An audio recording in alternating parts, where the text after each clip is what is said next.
pour innover, prendre soin, se développer par le partage, s'engager pour réussir, ces valeurs sont toutes animées par la volonté de travailler et réussir ensemble.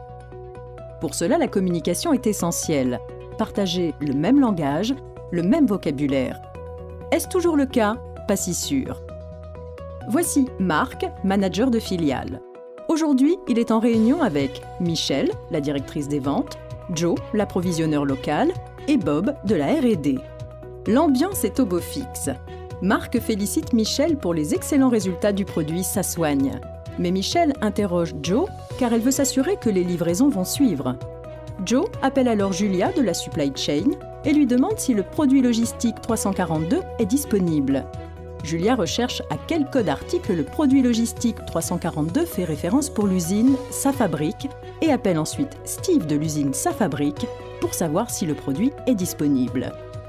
Quelques minutes plus tard, Joe peut rassurer ses collaborateurs. C'est maintenant au tour de Bob de partager une bonne nouvelle. Les résultats de la phase 3 de la molécule S12345 sont très prometteurs. Ainsi, pour échanger au quotidien, tout le monde parle l'anglais, mais personne n'utilise nécessairement le même langage pour parler d'un produit. Le nom de marque pour les ventes qui diffère selon les pays, le produit logistique pour la supply chain, le code article pour la fabrication, différent selon les usines, et enfin le nom de molécule pour la R&D. Pourtant, le produit est une donnée partagée par tout le groupe et est capitale pour l'entreprise. C'est ce qu'on appelle une donnée de référence. Parmi les données de référence, on trouve aussi, entre autres, les partenaires de l'entreprise, employés, fournisseurs, clients, médecins, pharmaciens, et les données de gestion commune, devises, centres de profit et de coûts, sites de production, organigrammes, même les projets transverses. Ne serait-il pas utile que chacune de ces données de référence soit identifiée et gérée par tous de la même manière? En même temps, après tout, ça marche très bien comme ça, non?